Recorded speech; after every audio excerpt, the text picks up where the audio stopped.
Shri Murli Manohar Joshi. Just 1 minute, please. Time is over because this is a Friday today. Instead of taking your 0 hour at the end of the day, you may take up 0 hour before the private members. Yes, we will take up the 0 hour after the lunch. Yes, Shri Murli Manohar Joshi. अध्यक्ष महोदया,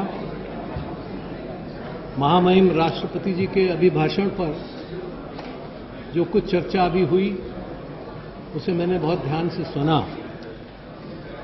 उनके भाषण को भी बहुत ध्यान से पढ़ा। उसमें उन्होंने बहुत से महत्वपूर्ण मुद्दे उठाए हैं जिनकी विस्तार पूर्वक चर्चा बहुत से विषयों पर हो चुकी है और शायद बहुतों पर बजट के समय की जा सकेगी। लेकिन कुछ खास बातें जो उन्होंने अपने कई अभिभाषणों में कही हैं, उसमें से एक जो उन्होंने अपने जुलाई 2009 के भाषण में भी कही थी, जून 2009 के भाषण में भी कही थी, वो ये है कि मेरी सरकार राष्ट्रीय खाद्य सुरक्षा अधिनियम नामक एक नया कानून बनाने का प्रस्ताव करती है जो एक ऐसे ढांचे के लिए सांविधिक आधार मुहैया कराएगा जिसमें सभी के लिए खाद्य सुरक्षा का आश्वासन है। अभी दोबारा भी उन्होंने इस बात को फिर से दोहराया है और कहा है कि in the longer term our food security can be ensured only through sustained efforts and my government is committed to bringing forth a legislation to ensure food security.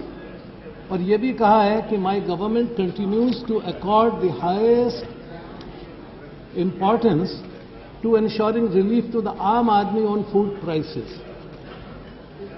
हमारे वित्त मंत्री महोदय ने भी अपने भाषण में कौटिल्य का उदाहरण देते हुए कहा कि इस प्रकार एक बुद्धिमान महासमाहर्ता राजस्व संग्रहण का कार्य इस प्रकार करेगा कि उत्पादन और उपभोग अनिष्ट रूप से प्रभावित न हो।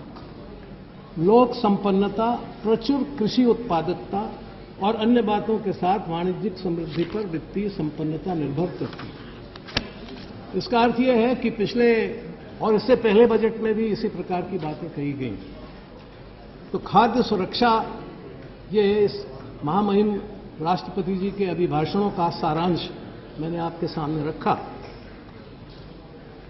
खाद्यान्नों के मूल्यों पर नियंत्रण रखने की बात भी कही जा रही है और ये घोषणाएं की जा रही है कि ये बहुत जल्दी नियंत्रित हो जाएगी।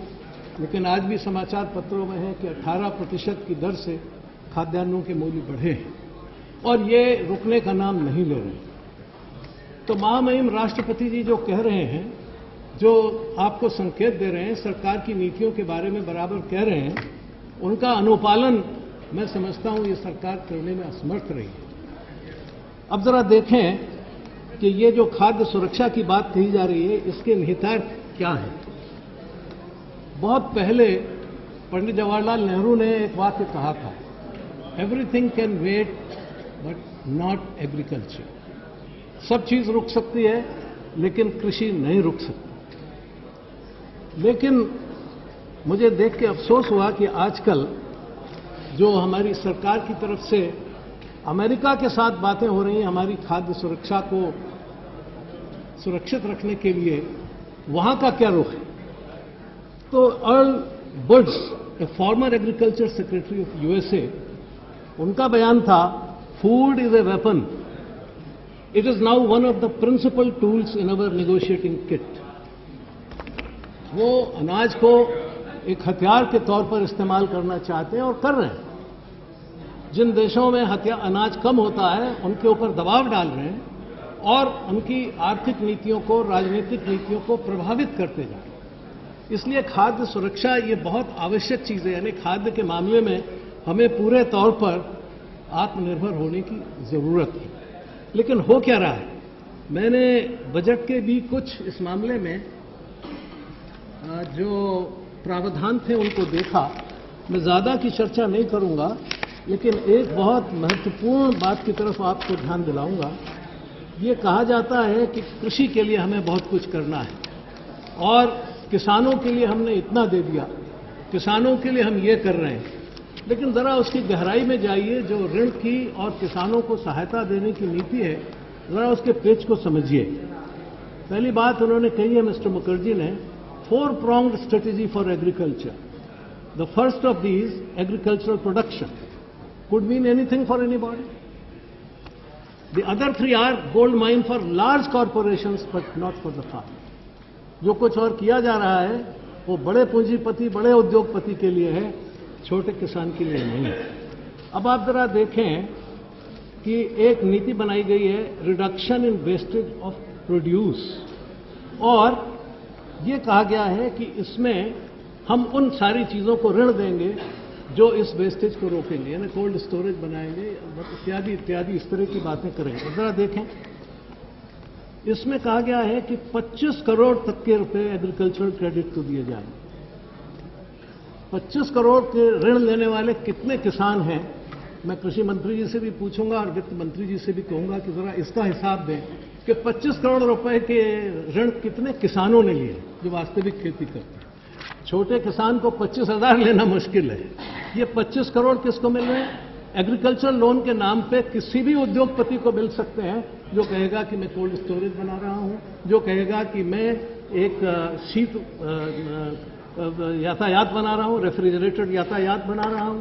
उस कंपनी को ये 25 करोड़ रुपए के ऋण मिल जाएंगे और एग्रीकल्चर लोन उन टर्म्स पर मिलेंगे जो किसान के नाम पर दिए जाएंगे।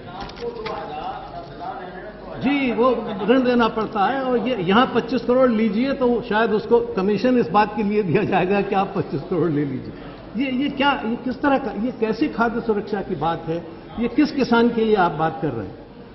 अब आप आगे देखिए कि जो किसान है उसको कहा गया है कि आप बाहर से भी खेती के लिए ऋण ला सकते हैं। कौन लाएगा?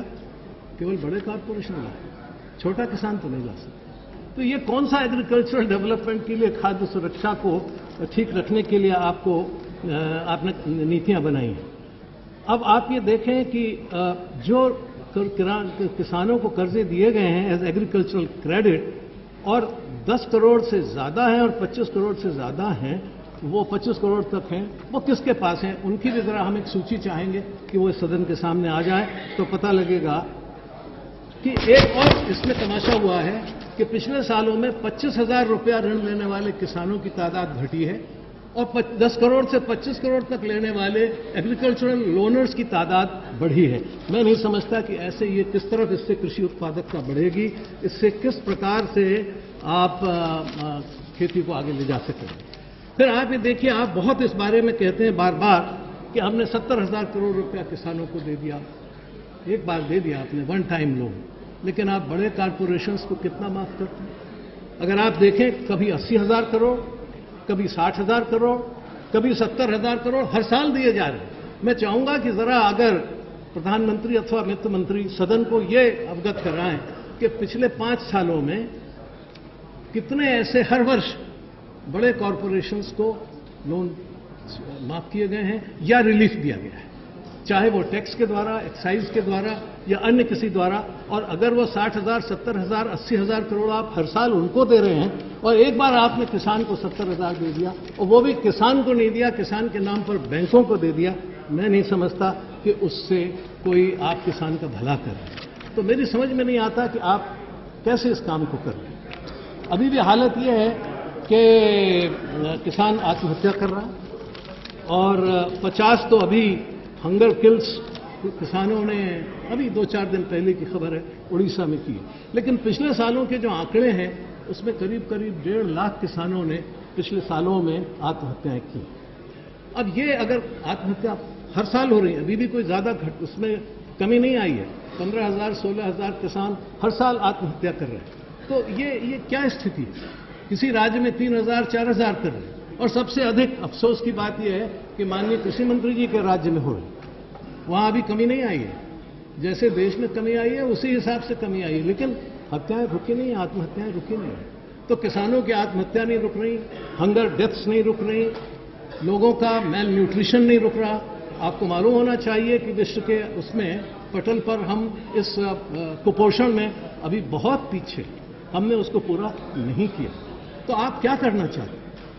किस तरह से आप इस देश की खाद्य सुरक्षा को संरक्षित करना चाहते हैं? तो बताया गया हमें कानून बनाना चाहिए।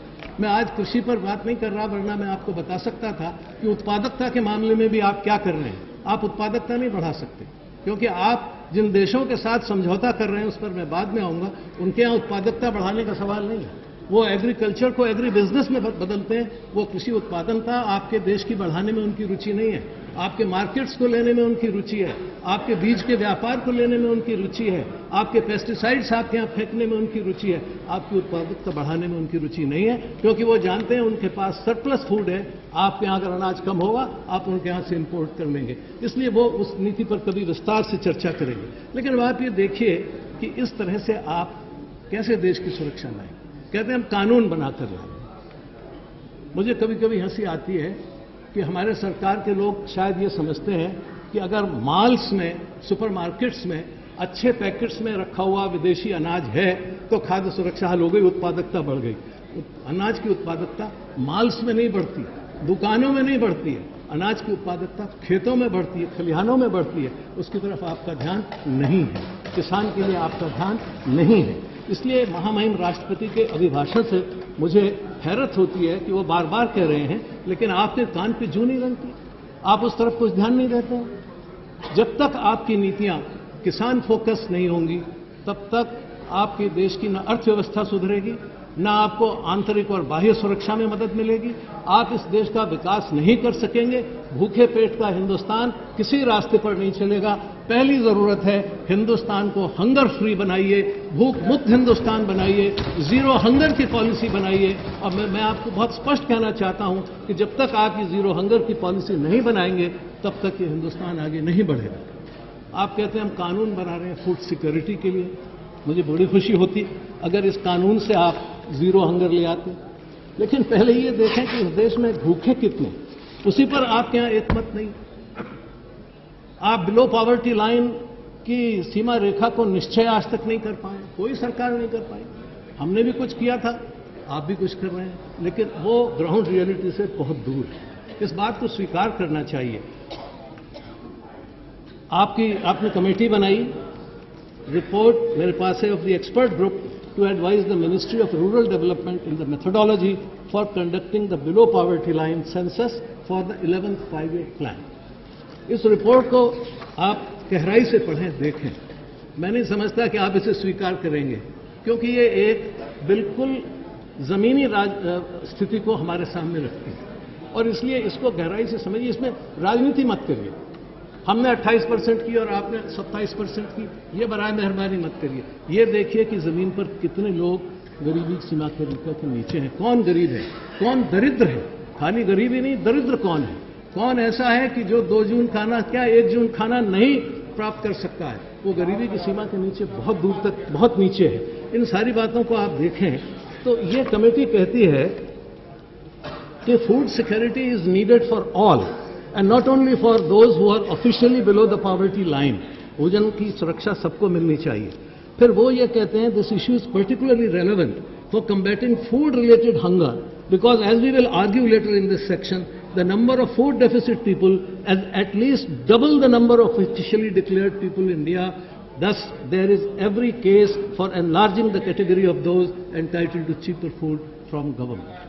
और उन्होंने ये संख्या 50% तय की, कम से कम 50%। और इसी कमेटी के कुछ मेंबर्स ने कहा है कि ये 50% क्यों, अगर सही आंकड़े लाए जाते हैं तो सारी स्थिति को देखकर ये शायद संख्या 70% तक जाएगी, 75% तक जाएगी।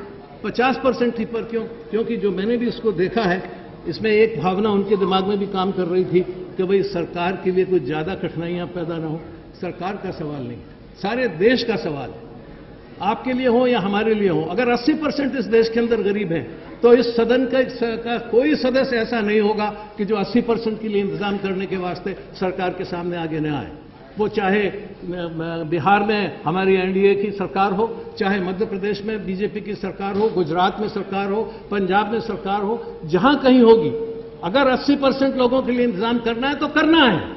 इस देश के किसी आदमी को भूखे नहीं रहने देना है। हम इसमें साथ देने के लिए तैयार हैं, लेकिन अगर आप इसका रास्ता अमेरिका के साथ समझौता करके निकालना चाहते हैं, अगर आप इसके लिए बीटी कॉटन और बीटी ब्रिंजल और जेनेटिकली मॉडिफाइड फूड्स देकर करना चाहते हैं, उस पर बहस होगी, उस पर देश में तीव्र